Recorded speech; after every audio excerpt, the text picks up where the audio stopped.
Hello students, welcome back to PSC for CBSE. और आज की इस वीडियो में हम पढ़ने वाले हैं सीबीएसई क्लास 10th इंग्लिश का हमारा नेक्स्ट लेसन, जिसका नाम है ग्लिम्पसेस ऑफ इंडिया।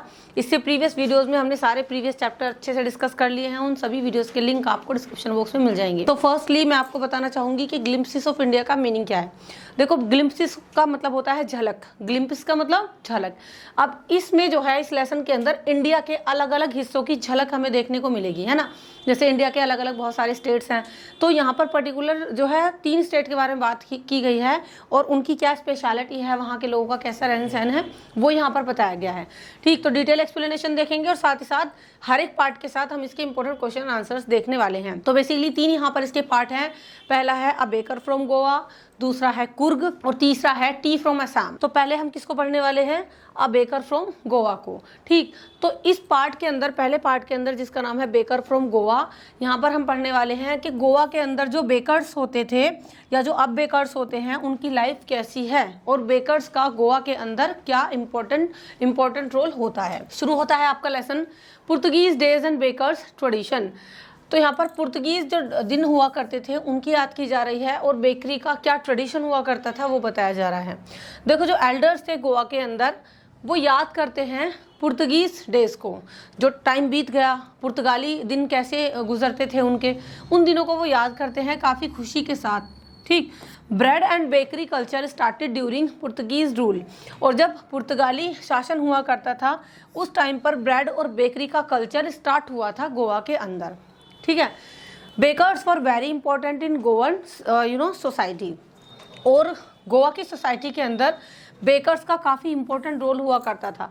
बेकर्स जो है, जो बनाया करते थे, चाहे वो ब्रेड हो, लोफ हो, ठीक है, उन सब का काफ़ी इंपॉर्टेंट रोल हुआ करता था। Traditional ओवन्स and baking methods still exist today. और प्राचीन जो ओवन हुआ करते थे, जो भट्टियाँ हुआ करती थी, जो पुराने तरीके थे बेकर्स के, है ना, ब्रेड बनाने के तरीके, जो भी उनके तरीके थे, तो वो आज भी कहीं ना कहीं देखे जाते हैं गोवा के अंदर। Baking is a family profession pass from father to son. और ये जो बेकर्स हुआ करते थे, इनका जो प्रोफेशन था बेकिंग का, तो वो पास हुआ करता था, मतलब पीढ़ी दर पीढ़ी वो चलता आ रहा है, बेटा बाप से सीखता आ रहा है उस चीज को। बेकर्स आर स्टिल कॉल्ड पैडेर इन गोवा। अच्छा, यहाँ से क्वेश्चन बनता है कि आज भी गोवा के अंदर बेकर को किस नाम से पुकारा जाता है? तो उसको पाडेर कहा जाता है। ठीक है, ये आप ध्यान रखिएगा। नेक्स्ट है आपका bakers daily routine and importance. अब देखो, बेकर का डेली रूटीन क्या हुआ करता था और उसकी क्या इंपॉर्टेंस थी गोवा के अंदर। जब बेकरी वाला आता था इस तरीके से प्राचीन समय में, तो अपने सर के ऊपर वो जो है एक बास्केट रखकर लाता था, जिसमें वो कुछ अलग अलग टाइप के ब्रेड, लोव्स, मीठी रोटी, इस तरीके से चीज़ें रखकर बेचा करता था। उसके हाथ में इस तरीके से एक बैम्बू हुआ करता था। The baker visited house twice every day. यानी जब बेकरी वाला आया करता था पुराने दिनों में, तो वो 2 बार विजिट करता था। जैसे आज भी आते हैं ना, फेरी वाले आते रहते हैं कुछ ना कुछ बेचने, हमारे घर के बाहर आवाज़ लगाते हैं। तो ऐसी गोवा के अंदर जो बेकरी वाला आता था, वो 2 बार आता था अपने सर पे मतलब ब्रेड वगैरह लेकर बेचने के लिए। He came in the morning to sell fresh bread. Morning में आता था वो पहले ताज़ी ब्रेड बेचने के लिए। उसके बाद जब वो वापस घर जाता था शाम के टाइम, तब भी जो ब्रेड बच जाते थे वो उनको बेचता हुआ निकलता था। His bamboo stick made a Zhang Zhang sound. और उसके हाथ में जो बैम्बो स्टिक इस तरीके से होती थी, तो उसका एक झैंग झैंग का साउंड निकलता था, जिससे लोगों को पता चलता था कि भाई हाँ, बेकर आ गया है और हमें इससे कुछ खरीद लेना चाहिए।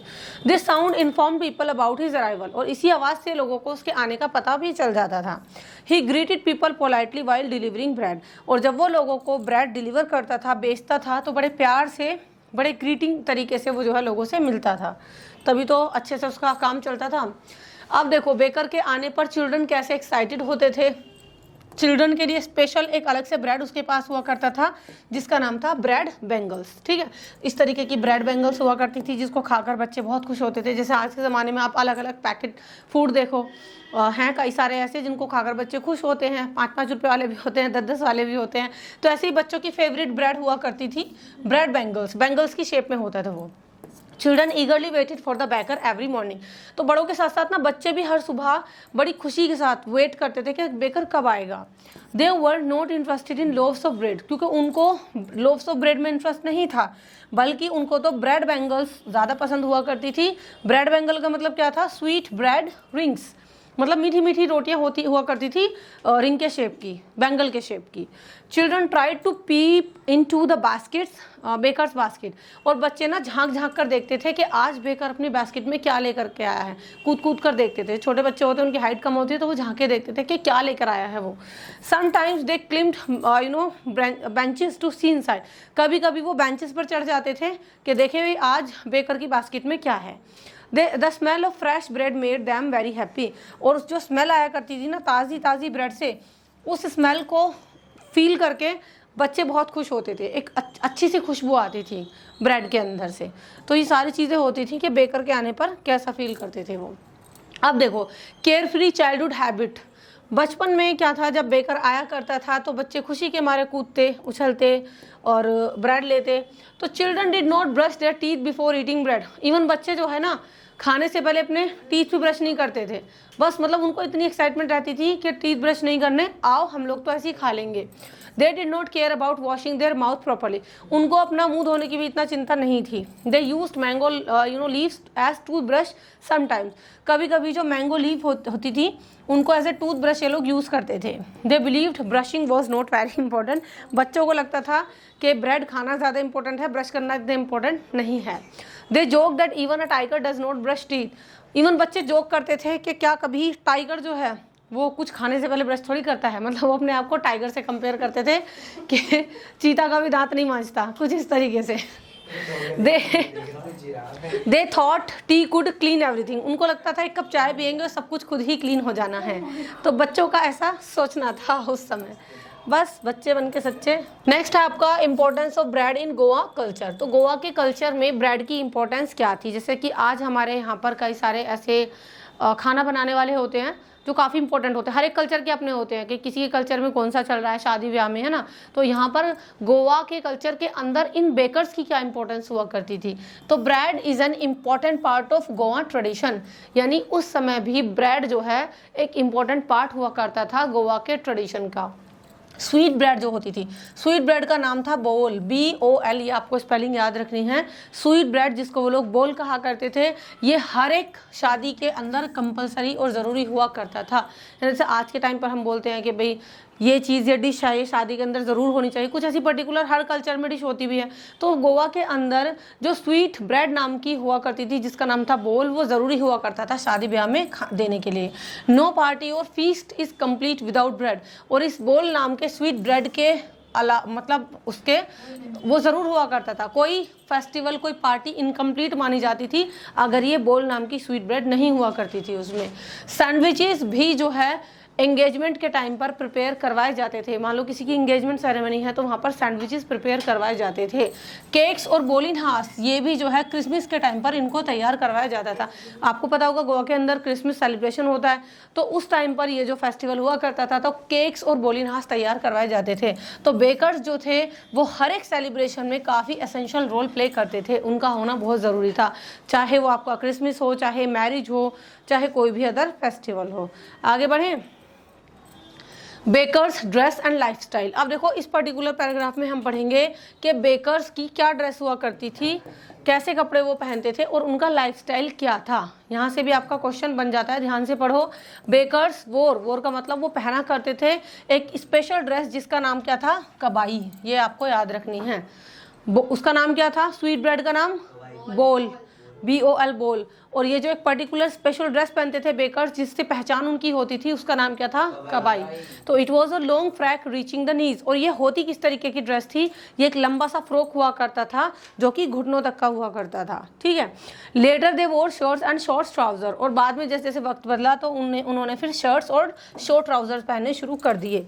तो इनकी जो ड्रेस थी, इनका जो ड्रेस स्टाइल था वो एक कॉमन आइडेंटिटी बन गया था। इस तरीके के कपड़े अगर कोई पहनता भी तो उसको लोग छेड़ भी देते थे, कह रहे तुमने तो बेकर की तरह कपड़े पहने हुए हैं, ठीक है। People compare similar dress to bakers, तो मैं बता रही हूँ कि इस तरीके की अगर कोई सिमिलर ड्रेस पहनता तो उसको लोग बेकर कहकर बोलते थे।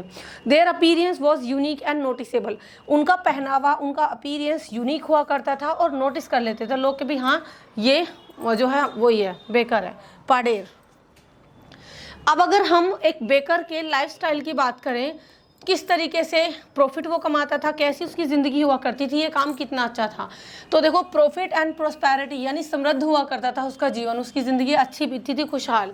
Baking was a profitable profession, baking को उस टाइम पर भी एक प्रॉफिटेबल प्रोफेशन माना जाता था। मतलब जो लोग बेकर्स हुआ करते थे अच्छी लाइफ जीते थे, अच्छा खान पान उनका हुआ करता था, बढ़िया काम माना जाता था। Bakers never suffered from hunger, bakers कभी भी भूखे नहीं रहते थे, उनका घर चूल्हा बढ़िया चलता था। मतलब they maintained monthly accounts on walls, और वो अपना मंथली अकाउंट जो है ना इस तरीके से दीवारों पर लिखा करते थे, अलग से कोई कॉपी पेन की भी जरूरत नहीं थी, दीवार पर पूरा उन्होंने अपना अकाउंट लिख दिया पूरे महीने का जितना भी है, ठीक है। Their families lived happily and comfortably, bakers की फैमिली जो है वो अच्छे से अपनी ज़िंदगी बढ़िया तरीके से बिताया करती थी, खाते पीते लोग ये होते थे।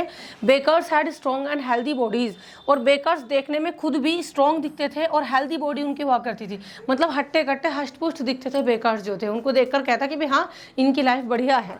There prosperity was visible from their lifestyle, और उनका जो ये खुशहाल जीवन था वो उनके लाइफस्टाइल से दिखता था कि हाँ ये अच्छा कमाते हैं, अच्छे से रहते हैं।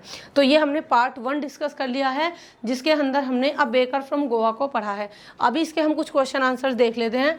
ये इसकी शॉर्ट समरी है, तो अगर आप चाहो तो बिल्कुल शॉर्ट नोट्स इसके बना सकते हो। फर्स्ट क्वेश्चन है हमारा, who were the bakers in Goa called and what sound mark their arrival, यानी बेकर्स को क्या कहा जाता था गोवा के अंदर और उनके आने पर किस तरीके का साउंड आया करता था। The bakers in Goa were called paders, क्या कहते थे बताओ, ध्यान से पढ़ो। देखो गोवा के अंदर बेकर्स को पाडेर नाम से पुकारा जाता था, और उनके अराइवल पर एक साउंड हुआ करता, third and jingle of the bamboo stick they carried, जो बैम्बो स्टिक उनके हाथ में हुआ करती थी उसमें से एक झंग झंग का साउंड आता था, तब पता चलता था। Why was bread considered important in Goa life, यानी ब्रेड को इम्पोर्टेंट क्यों समझा जाता था गोवा की लाइफ के अंदर, ट्रेडिशन के अंदर। देखो ब्रेड एक इम्पोर्टेंट चीज़ हुआ करती थी एवरी गोवा ओकेजन के अंदर, चाहे शादी हो, फेस्टिवल्स हो, क्रिसमस हो या पार्टीज हो, बिकॉज कोई भी सेलिब्रेशन इनकम्प्लीट था ब्रेड के बिना। अगला क्वेश्चन है, why was the baker important in Goa, यानी बेकर्स जो है वो गोवा के अंदर क्यों इतने ज़्यादा महत्वपूर्ण थे। तो देखो इसलिए इतने महत्वपूर्ण थे क्योंकि वो जो सप्लाई करते थे, सप्लाई क्या करना होता था उनको, ब्रेड, तो वो हर दिन सप्लाई करते थे जिसको सब लोग खाते थे, और ब्रेड जो है वो हर एक फेस्टिवल में, मैरिज में और डेली लाइफ में उनके लिए ज़रूरी था। तो जो हमारे बेकर ये हुआ करते थे उनकी प्रेजेंस जो है वो एसेंशियल यानी ज़रूरी हुआ करती थी, हर एक गाँव के अंदर उनका होना ज़रूरी था।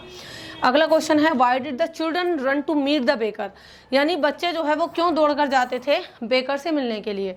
तो देखो इसलिए जाते थे क्योंकि उनको ब्रेड बेंगल नाम का जो एक ब्रेड हुआ करता था वो काफ़ी अच्छा लगता था खाने में, मीठा ब्रेड था ये जो ये बेकर से खरीदते, तो वो एक्साइटेड रहते थे उसकी बास्केट में देखने के लिए भी कि आज बेकर क्या लेकर के आया है। इन 2 रीज़नों की वजह से कि एक तो ब्रेड बेंगल आता था वो, दूसरा बास्केट में कुछ नई चीज़ देखने को मिल जाए तो वो झांकने के लिए वो एक्साइटेड रहते थे।